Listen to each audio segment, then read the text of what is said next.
कि बधू लड़किनी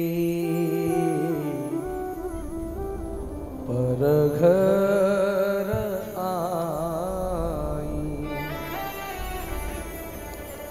और राखियो नयन पलक की नाई।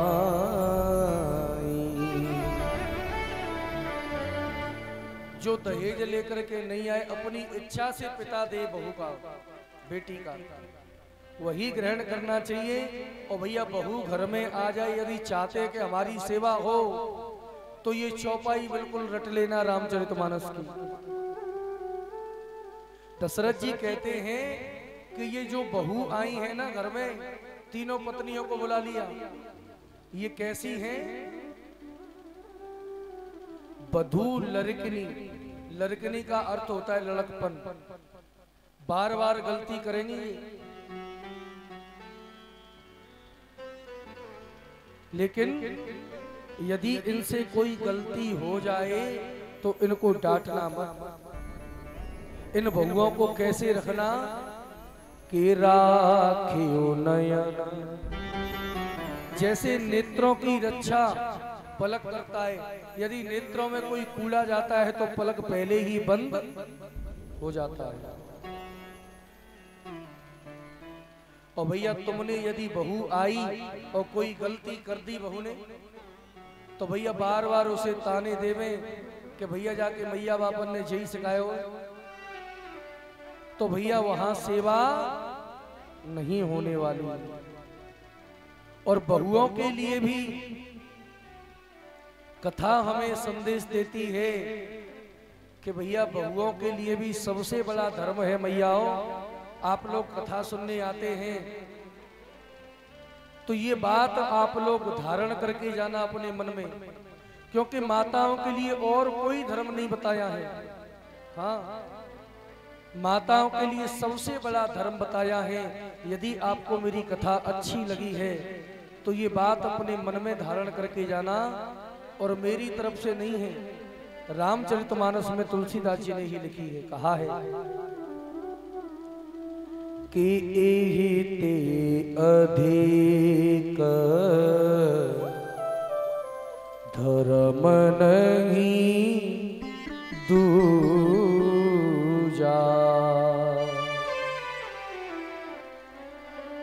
कि एहि ते अधिक धर्म नहीं दूजा, सादर सासु ससुर पद पूजा। ध्यान देना मैयाओ, आज विश्राम दिवस की कथा है तो भूल मत जाना।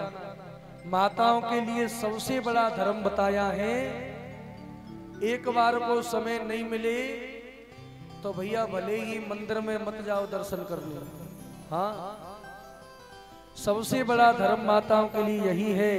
इहते अधिक धर्म नहीं दूजा, और सादर सास ससुर पद पूजा। यदि तुम्हारे कारण तुम्हारा ससुर सास दुखी है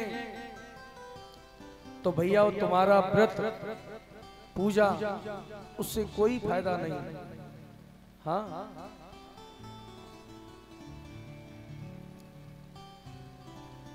सज्जनों,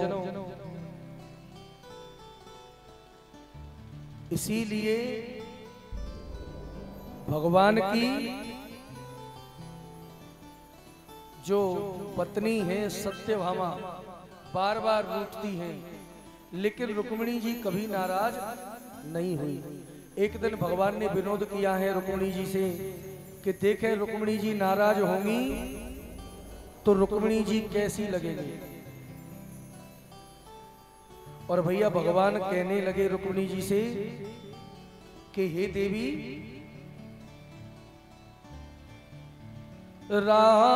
राजपुत्री सीता भूपई लोकपाल विभूति भी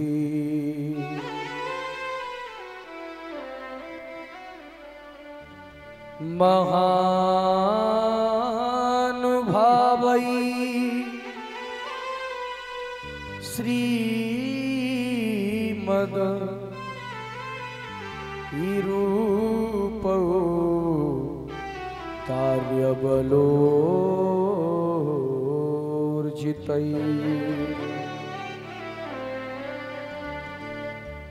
भगवान कहते हैं कि हे देवी, जब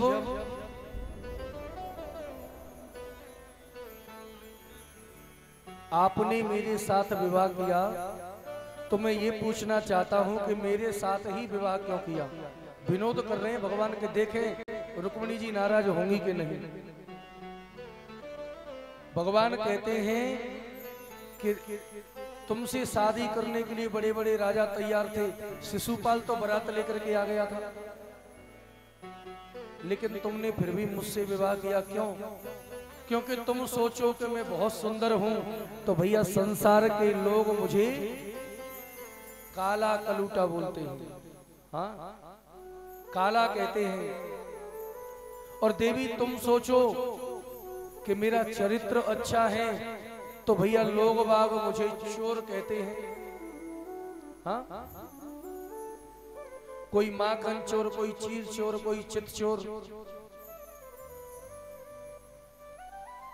और भगवान कहने लगे देवी तुम चाहो, तुम सोचो कि मैं बलशाली हूं, सूरवीर हूं, तो भगवान कहने लगे कि भैया मेरा तो नाम ही लोगों ने रण छोड़ रख दिया।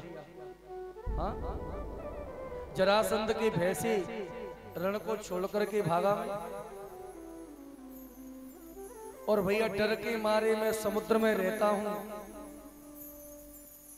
लेकिन तुमने मेरे साथ विवाह क्यों किया। भगवान आज रुक्मिणी जी से विरोध कर रहे हैं और कह रहे हैं राजभ्यो बिभ्यतः श्रुभु समुद्रम शरणं गता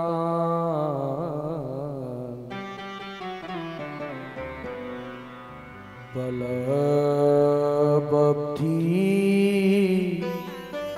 कृतद्वेषा प्रायस्त्य तन्पासना। भगवान ने दूसरे श्लोक में बड़ी सुंदर बात कही रुक्मिणी जी को चिढ़ाने के लिए। भगवान कहते हैं राजभ्यो बिभ्यतः श्रुभु समुद्रम शरणं गतम।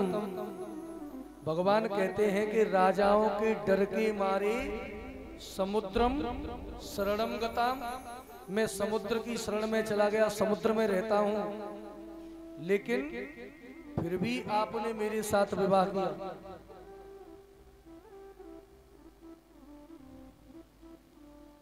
भगवान देखने लगे कि रुक्मिणी जी को क्रोध आया कि नहीं, लेकिन रुक्मिणी जी चुपचाप बैठी है, कुछ बोली नहीं।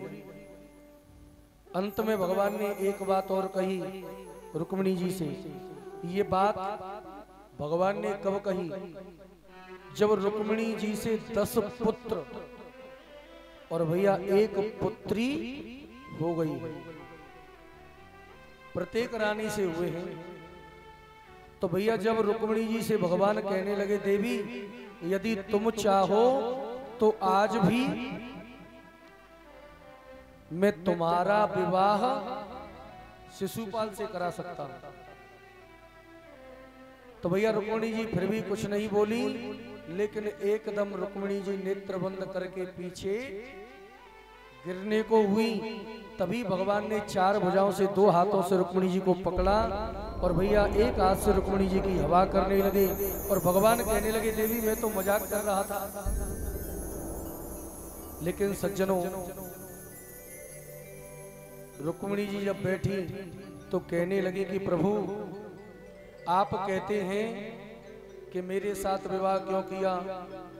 लोग बाग कहते हैं मेरे दो दो माता पिता हैं, तो आपका इस संसार में कोई माता पिता नहीं है, आप ही संसार के पिता हैं। इंद्र ने स्तुति की है ना, भगवान से क्षमा मांगी है श्लोक में, पिता गुरुस्तुम। भगवान को कहा है कि इस संसार के पिता आप ही हैं।